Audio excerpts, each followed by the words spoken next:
sekolah kita. Oke, selanjutnya salam dan bahagia Bapak Ibu guru hebat semuanya tanpa terkecuali. Kita langsung ke tanggung jawab guru. Bagaimana menciptakan suatu lingkungan positif pada warga sekolah untuk saling mendukung, saling belajar, saling bekerja sama sehingga tercipta kebiasaan-kebiasaan yang baik. Dari kebiasaan-kebiasaan baik akan tumbuh menjadi karakter-karakter baik, dan pada akhirnya karakter-karakter dari kebiasaan-kebiasaan baik akan membentuk sebuah budaya positif. Jadi budaya positif di sini akan dimulai dari diri sendiri atau dari diri guru itu tersebut. Selanjutnya, sebelum kita menuju ke budaya positif, ada beberapa tujuannya. Dengan budaya positif di sekolah, kita bisa membentuk karakter murid dan guru serta mewujudkan visi dan misi sekolah. Memproses disiplin positif dalam budaya sekolah akan memberikan perubahan baru untuk menggerakkan seluruh komponen di sekolah. Oke, selanjutnya adalah bahan renungan. Bayangkan sekolah impian Anda, bagaimana suasana sekolahnya, bagaimana sikap gurunya, bagaimana tutur kata guru, bagaimana guru bersikap kepada murid-muridnya, bagaimana sikap murid-muridnya, bagaimana mereka saling berinteraksi terhadap Anda sebagai pimpinan sekolah dan terhadap guru-guru yang lain. Untuk mewujudkan sekolah impian tersebut, bagaimana Anda akan menciptakan sebuah lingkungan yang positif di sekolah Anda? Apa strategi yang akan Anda pilih? Bagaimana Anda akan menerapkan disiplin positif? Apa yang perlu kita lakukan terlebih dahulu? Ini semua adalah renungan yang akan kita renungkan bersama nanti. Sebelumnya saya akan, kemungkinan ini sudah kemarin di saya pendampingan yang pertama, ada puisi dari Pak Karno. Di sini kita akan memahami mengenai diskriminasi itu. Silakan. Melihat Indonesia, puisi karya Soekarno.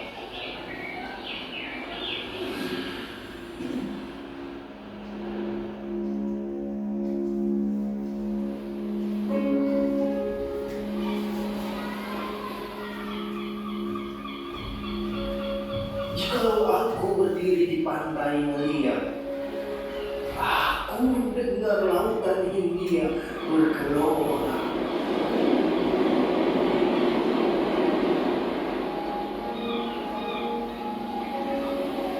Membanding di pantai melihat itu,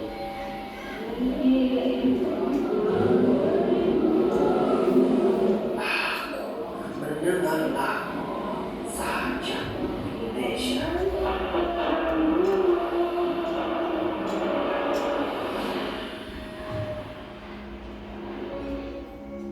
Jikalau aku melihat sawah-sawah yang kuning menghijau, aku tidak melihat lagi batang-batang padi yang menguning menghijau. Aku melihat Indonesia.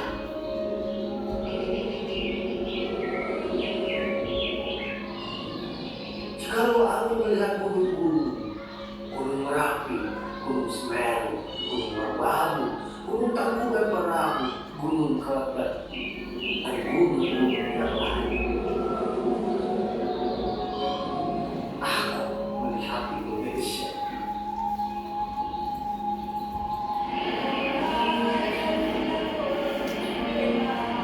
Jika aku mendengar lagu yang merdu dari Batak, bukan lagi lagu Batak yang mendengarkan,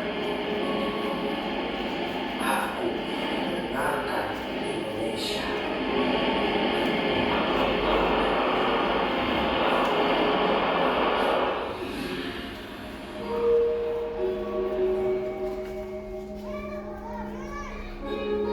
Jikalau aku mendengarkan pangkur pala,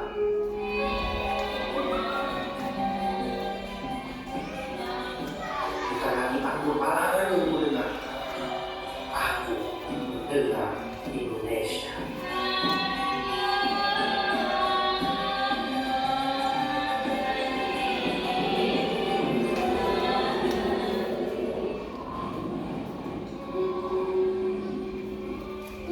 Jikalau aku mendengarkan lagu oleh Sio dari Maluku,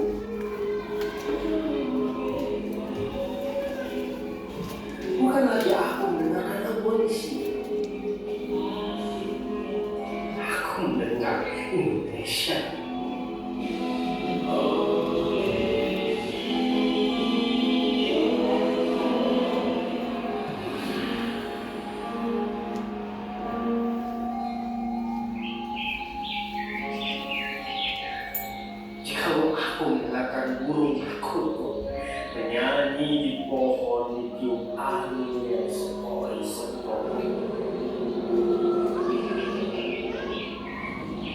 Bukan lagi aku mendengarkan burung perkutut, aku mendengarkan Indonesia.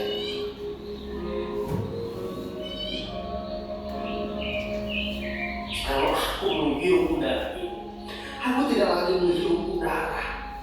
Aku menghirup Indonesia.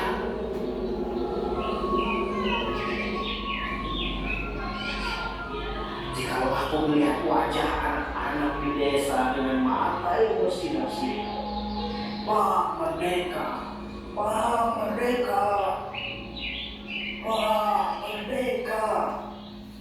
Aku bukan lagi melihat kata manusia. Aku melihat Indonesia.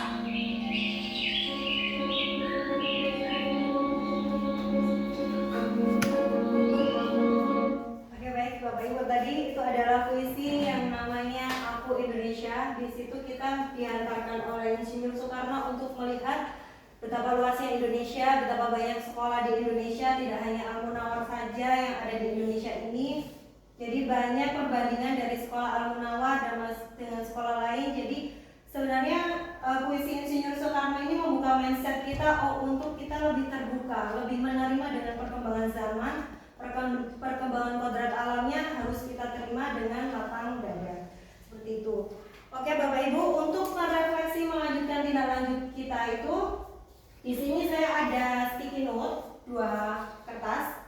Untuk positif dan negatif, di situ saya meminta saran pendapat dari Bapak Ibu semuanya. Yang pertama adalah manajemen sekolah di Al-Munawar ini positifnya apa, negatifnya apa, tidak usah ditutup-tutupin. Kita terbuka bagaimana. Yang kedua di belakang situ ada pembelajarannya seperti apa. Itu di kelas positifnya apa, negatifnya apa, tentang murid, tentang metode pembelajaran, tentang apa itu namanya sarpras itu di situ. Oh mohon maaf, untuk sarprasnya ada di sekolah. Di sekolah ini nanti kita akan positif negatif kepemimpinan, rekan sejawat, dan sarpras. Terserah Bapak Ibu mau di mana. Satu kertas ini langsung diisi rekan sejawat, kepala sekolah, atau sarpras, itu nanti tidak apa-apa. Yang negatif yang hijau, yang positif yang oranye.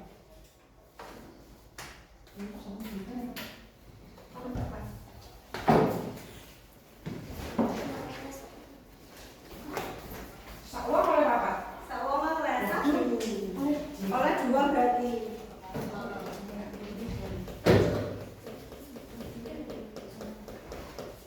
Ini sakbangku 2 yang ini ada lagi. Ini terserah. Itu toko iki lak nutup. Ojo ngomong wis. Ditulis ae ojo. Nah, YouTube. Ada pelajaran.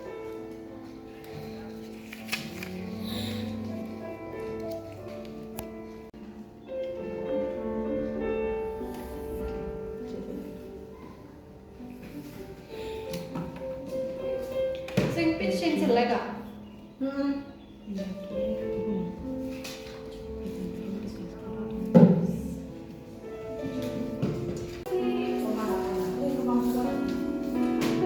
Kalau saya lah sing tak jalan di sing loro itu ada di Oke baik Ibu, terima kasih untuk saran dan refleksinya untuk manajemen sekolah, pembelajaran, serta untuk sekolah. Untuk yang pertama saya akan bantu membacakan yang positif atau negatif dulu. dua-duanya. Negatif dulu. Kayaknya negatif dulu ya. Untuk manajemen sekolah ada kurangnya komunikasi pada saat pembagian tugas acara tertentu. KS kurang update ilmu, senang membuat kegiatan mendadak. Kurang adanya evaluasi program secara berkala, masih terjadi miskomunikasi antara rekan kerja sehingga berjalan kurang maksimal. Masih sering terjadi kegiatan di luar rencana kegiatan. Kegiatan penerimaan peserta didik baru terlaksana dengan perencanaan yang kurang matang. Pembagian tugas guru dan pegawai terkadang bukan hasil musyawarah bersama.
negatif. Saya baca dulu yang negatif. Yang pertama, kadangkala pembelajaran masih berpusat pada murid. Terus LCD kurang atau masih monoton dengan pembelajaran lama. Gurunya kurang telaten. Terus yang ketiga, kurangnya adanya pelatihan berkelanjutan bagi guru, kurang adanya dukungan dari kepala sekolah. Terdapat beberapa peserta didik yang masih sering rewel, seperti menangis di kelas, menumpahkan makanan, dan lain-lain. Pemahaman siswa yang kurang dibanding tingkat atau kelasnya. Perlunya menggunakan pendekatan yang sesuai dengan kebutuhan siswa. Pembelajaran yang terkadang masih berpusat pada murid karena terkadang murid masih bergantung dengan guru. Kemampuan siswa yang berbeda-beda. Nah, itu yang negatif. Selanjutnya yang positif.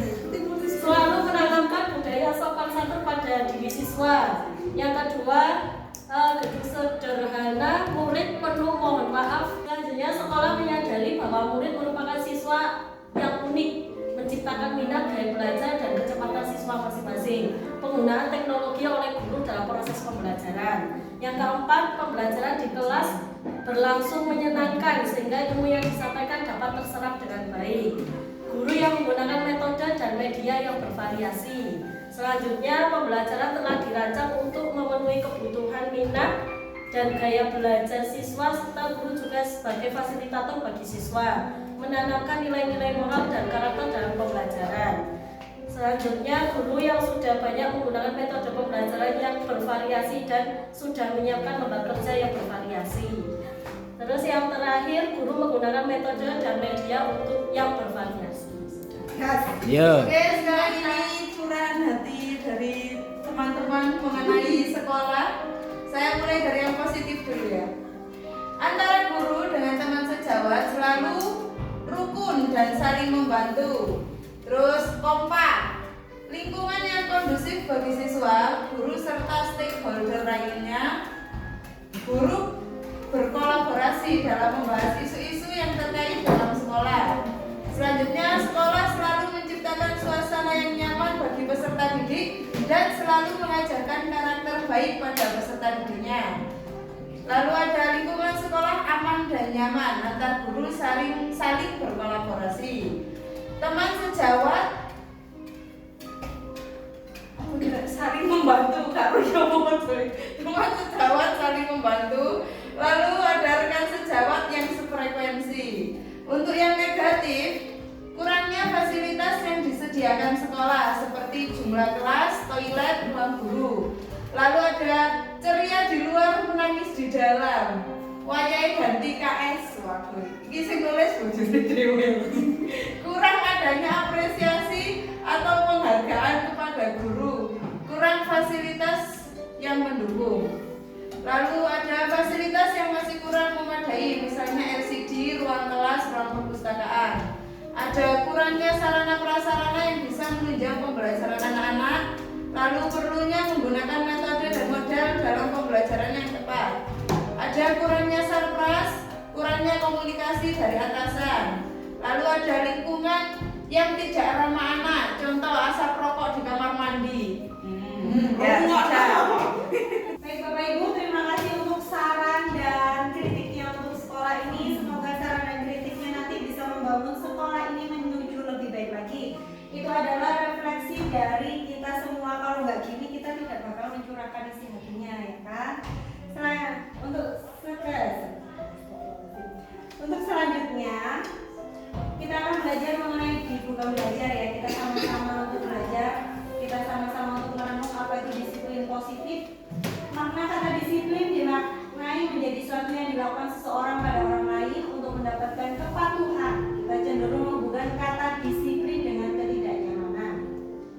Untuk menciptakan murid yang merdeka, syarat utamanya adalah harus ada disiplin yang kuat. Disiplin yang dimaksud adalah disiplin diri yang memiliki motivasi internal. Jika kita tidak memiliki motivasi internal, maka kita memerlukan pihak lain untuk mendisiplinkan kita. Atau motivasi eksternal karena berasal dari luar, bukan dari dalam diri kita sendiri. Di sini saya ambil contoh, setiap pagi saya selalu sambat. Aduh, syukurannya ya wong, saya malas, sudahan saya malas. Itu adalah kurang positifnya saya ketika pagi. Tapi dengan adanya rekan sejauh ini, membangun saya untuk lebih positif lagi untuk menjalani hari sampai jam 2 siang di sekolah ini. Itu adalah disiplin positif yang harus kita tanamkan. Setelah ada disiplin positif, kita ada yang namanya nilai-nilai kebajikan yang sesuai dengan profil pelajar Pancasila. Nilai-nilai kebajikan adalah sifat positif manusia yang merupakan tujuan mulia yang ingin dicapai setiap individu. Dengan mengaitkan nilai-nilai kebajikan yang diyakinkan seorang, maka motivasi intrinstiknya akan terbangun, sehingga menggerakkan motivasi dari dalam untuk dapat mencapai tujuan mulia yang diinginkan. Di sini ada nilai kebajikan, saya bisa mencontohkan sopan, santun, tanggung jawab. Itu adalah sebuah nilai-nilai kebajikan yang harus diterapkan. Nah ini, kenapa saya tadi bukan menyuruh ya, menginginkan saran urun rembuk dari rekan-rekan, karena kita pada dasarnya mempunyai 5 dasar kebutuhan manusia. Yang pertama, kebutuhan untuk bertahan hidup, cinta dan kasih sayang, kebutuhan untuk diterima, penguasaan, kebutuhan pengakuan atas kemampuan kita, kebebasan, kebutuhan akan pilihan kita, dan kesenangan, kebutuhan untuk bahagia. Kita tidak bisa menolak dan tidak bisa menghilangkan salah satu dasar kebutuhan manusia, karena memang kita butuh bertahan hidup untuk makan, butuh cinta kasih sayang dari lingkungan kita, butuh pengakuan, oh kita berhasil melakukan sesuatu, kita harus dikasih reward, dikasih selamat. Itu memang ada di kebutuhan dasar manusia, bukan berarti kita sombong, bukan. Kebebasan, kita memilih apa? Kita bebas berpendapat di sini. Kita ada di 5 kebutuhan dasar itu. Dan kesenangan, itu selalu manusia harus senang. Ini motivasi perilaku manusia dari Diane Gelsen dalam bukunya Restructuring School Discipline menyatakan ada 3 motivasi perilaku manusia untuk menghindari ketidaknyamanan atau hubungan, untuk mendapatkan imbalan atau penghargaan dari orang-orang lain, dan untuk menjadi orang yang mereka inginkan dan menghargai diri sendiri dengan nilai-nilai yang mereka percaya. Setelah studi kasus saya selama ini, kebanyakan kita melakukan yang nomor 1. Untuk menghindari ketidaknyamanan, kita pasti mencari tempat yang nyaman. Contohnya adalah tidak datang pagi kalau saya. Nah, selanjutnya ada keyakinan kelas. Di sini keyakinan kelas, saya sendiri mempraktekkan bahwa saya salah membuat keyakinan kelas. Sesuatu yang diyakini bersama yang berasal dari penyatuan pikiran untuk menjadi nilai-nilai kebaikan untuk diturunkan di kelas-kelas. Pernyataan keyakinan kelas senantiasa dibuat dalam bentuk kalimat positif. Keyakinan kelas sebaiknya sesuatu yang dapat diterapkan di lingkungan tersebut. Semua warga kelas hendaknya ikut berkontribusi dalam pembuatan keyakinan kelas lewat kegiatan curah pendapat. Selama ini saya melakukan keyakinan kelas ini salah. Saya merasa diri saya, ini keyakinan kelas, kalian harus mematuhi. Tidak ada urun rembuk dari warga kelas itu. Ternyata yang saya jalani selama ini itu salah. Seperti itu. Jadi bapak, jadi ibu-ibu, saya mohon untuk keyakinan kelas apabila masih memaksakan kehendak guru, silakan diflorkan ke muridnya lagi untuk berkomunikasi. Ini yang paling penting. Kita sebagai guru ada 5 posisi kontrol: penghubung, pembuat rasa bersalah, kita sebagai teman untuk murid, kita pemantau untuk murid, dan kita manajer.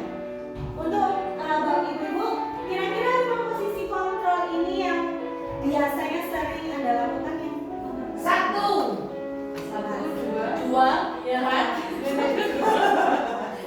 karena kita kalau kita sebagai teman ini jarang untuk di SD. Ada, memang ada someone. Oke. Miskonsepsi terlebih dahulu. Kita akan belajar miskonsepsinya kita salah persepsinya di mana. Ilusi guru mengontrol murid. Salah. Nah, ilusi bahwa semua penguatan positif efektif dan bermanfaat.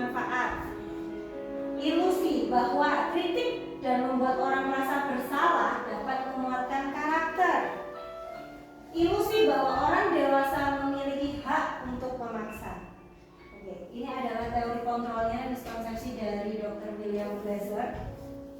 Tadi adalah kita sudah menjelaskan dari 5 posisi kontrol. Mari kita kupas satu-satu. Penghukum, ini yang biasa kita lakukan sebagai introspeksi diri. Saya juga sering seperti itu. Seorang penghukum bisa menggunakan hukuman fisik maupun verbal. Orang-orang yang menjalankan posisi penghukum senantiasa mengatakan bahwa sekolah memerlukan sistem atau alat yang dapat lebih menekan murid-murid lebih dalam lagi. Guru-guru yang menerapkan posisi penghukum akan berkata, "Patuhi aturan saya," atau "Awas, kamu selalu saja salah. Pasti selalu yang terakhir selesai." Guru seperti ini senantiasa percaya hanya ada satu cara agar pembelajaran bisa berhasil, yaitu cara dia menunjuk si pintar. Biasanya kita seperti itu. Hasilnya kemungkinan murid marah dan mendendam atau bersifat agresif. Bisa jadi sesudah kembali duduk, murid tersebut akan mencoret-coret bukunya atau meja tulisnya. Lebih buruk lagi, sepulang sekolah, murid terlihat melihat motor atau mobil bapak ibu guru dan akan menggores kendaraan tersebut dengan paku. Itu adalah studi kasus yang saya kolaborasi dengan teman rekan sejawat di SMK 3. Ada mobilnya yang namanya Bu Im itu digores pakai paku. Itu karena kita menggunakan penghukum. Namanya manusia ada sisi dendamnya, itu pasti ada ya teman-teman. Untuk membuat rasa bersalah. Ciri-cirinya adalah pada posisi ini biasanya guru akan bersuara lebih lembut. Pembuatan rasa bersalah akan menggunakan keheningan yang membuat orang lain merasa tidak nyaman, bersalah atau rendah diri. Kata-kata yang keluar dengan lembut akan seperti, "Ibu sangat kecewa sekali dengan kamu. Berapa kali Bapak harus memberitahu kamu ya?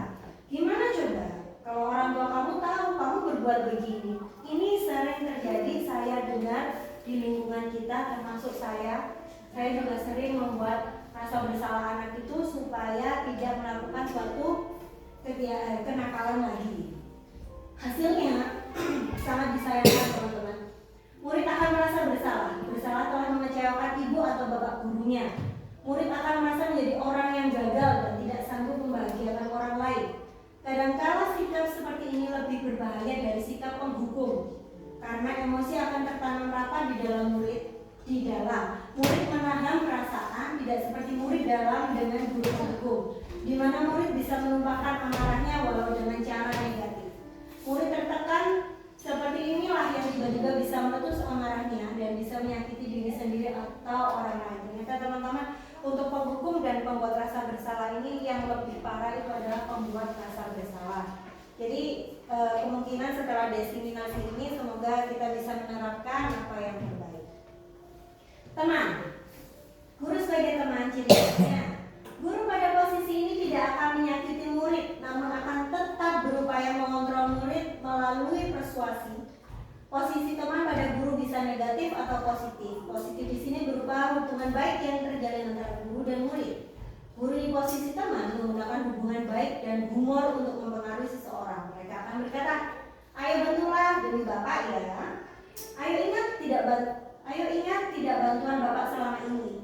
Ya sudah, kali ini tidak apa-apa, nanti Ibu bantu bereskan." Itu adalah biasanya yang kita ucapkan ketika kita sebagai teman. Hasilnya, murid akan merasa senang dan akrab dengan guru. Ini termasuk dampak yang positif. Hanya saja, di sisi negatif murid menjadi tergantung pada guru tersebut. Bila ada masalah, dia merasa bisa mengandalkan guru tersebut untuk membantunya. Akibat lain dari posisi teman, murid hanya akan berbuat sesuatu bila yang menyuruh adalah guru tersebut, dan belum tentu berlaku yang sama dengan guru atau orang lain. Benar. Ya, itu yang telah terjadi beberapa saat ini. Pemantau. Cirinya adalah memantau berarti mengawasi. Pada saat kita mengawasi, kita bertanggung jawab atas perilaku orang-orang yang kita awasi. Posisi pemantau berdasarkan pada peraturan-peraturan dan konsekuensi. Dengan menggunakan sanksi konsekuensi, kita dapat memisah hubungan pribadi kita dengan murid sebagai seseorang yang menjalankan posisi pemantau. Pertanyaan yang diajukan seorang pemantau, peraturannya apa? Apa yang telah kamu lakukan? Sanksi atau konsekuensinya apa? Jelas ini berhubung dengan keyakinan kelas dan peraturan yang ada di sekolah. Hasilnya murid bagaimana? Murid memahami konsekuensi yang harus dijalankan. Karena telah melanggar salah satu peraturan sekolah, guru tidak menunjukkan suatu emosi yang berlebihan, menjadi marah atau membuat merasa berbuat salah. Murid tetap dibuat tidak nyaman, yaitu dengan harus tinggal kelas pada waktu jam istirahat dan mengerjakan tugas. Guru tetap harus memantau murid pada saat mengerjakan tugas di jam istirahat, karena murid tidak bisa ditinggal seorang diri. Ini secara diam-diam saya melakukan perbandingan selama seminggu setelah saya pendampingan. Ada beberapa guru di Al-Munawar ini yang melakukan hukuman sebagai pemantau. Ini ternyata teman-teman yang paling benar kita memposisikan guru sebagai manajer. Ciri-ciri manajer adalah posisi di mana guru berbuat sesuatu bersama dengan murid, mempersilahkan murid mempertanggungjawabkan perilakunya, mendukung murid agar dapat menemukan solusi atas permasalahannya sendiri. Seorang manajer telah memiliki keterampilan di posisi teman maupun pemantau, dan dengan demikian bisa jadi di waktu-waktu tertentu kembali kepada kedua posisi tersebut bila diperlukan. Di manajer, murid diajak untuk menganalisis kebutuhan dirinya maupun kebutuhan orang lain. Di sini penekanan bukan pada kemampuan membuat konsekuensi, namun dapat berkolaborasi dengan murid bagaimana memperbaiki kesalahan yang ada. Seorang manajer akan berkata, apa yang kita yakini?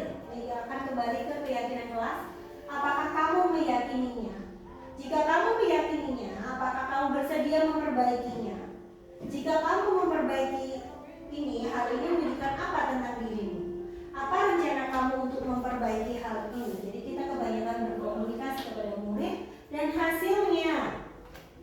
Tugas seorang manajer bukan untuk mengatur perilaku seseorang. Kita membimbing murid untuk dapat mengatur dirinya. Seorang manajer bukannya memisahkan murid dari kelompoknya, tapi mengembalikan murid tersebut ke kelompoknya dengan lebih baik dan kuat.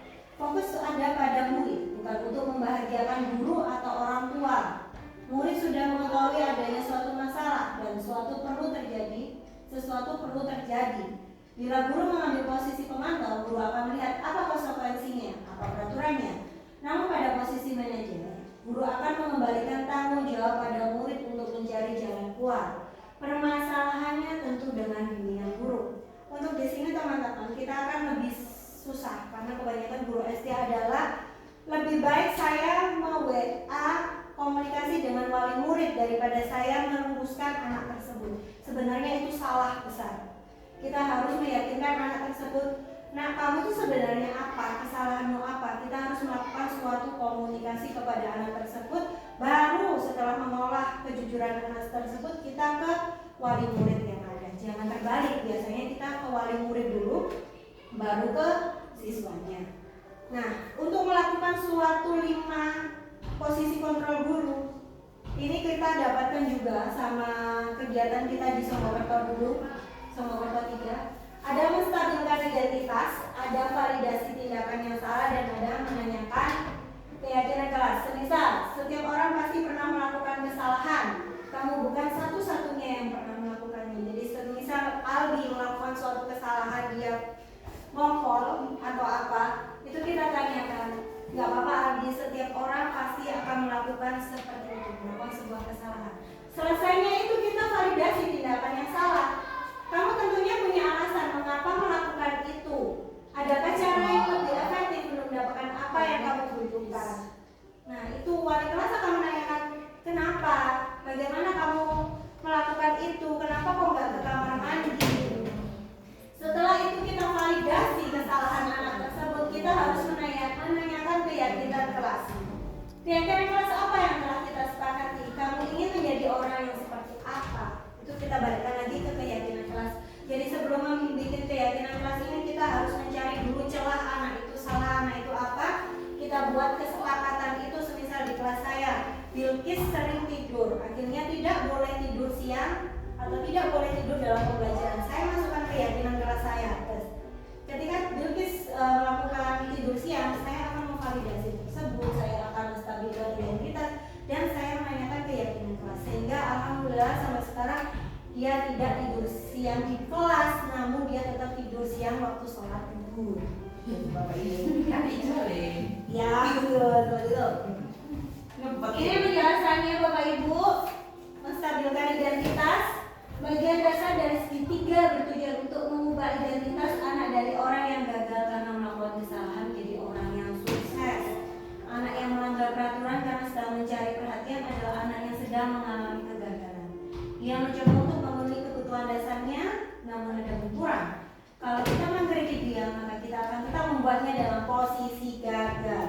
Kalau kita ingin menjadi reflektif, maka kita harus meyakinkan si anak dengan cara mengatakan kalimat-kalimat ini. Tidak ada manusia yang sempurna. Saya juga pernah melakukan kesalahan seperti itu. Kita bisa menyelesaikan ini. Bapak Ibu tidak tertarik mencari siapa yang salah, tapi Bapak Ibu ingin mencari solusi dari permasalahan ini. Ini jarang sekali terjadi di awal-awal. Pasti adanya kita adalah posisi penghubung. Lalu kita akan melakukan validasi yang dimana kita akan menanyakan, padahal kamu bisa melakukan yang lebih buruk dari ini ya. Misal si Aldi tadi ngompol, kamu bisa melakukan yang buruk loh daripada ini. Kenapa nggak sekalian BAB aja di celana? Nah seperti itu bisa kita ucapkan ketika validasi tindakan yang salah. Kamu pasti punya alasan mengapa melakukan hal ini. Kamu patut bangga pada dirimu sendiri karena kamu telah melindungi sesuatu yang penting buatmu. Kamu boleh mempertahankan sikap itu, tapi kamu harus menambahkan sikap yang baru. Selalu yang saya taruh bawah sendiri itu adalah kata-kata yang jarang terucapkan baik buat saya maupun buat rekan sejawat saya. Itu masih belum bisa. Masih kita harus berbenah lagi untuk menuju yang budaya positif di sekolah. Menanyakan keyakinan langsung saja Bapak Ibu, ada yang di merah-merah.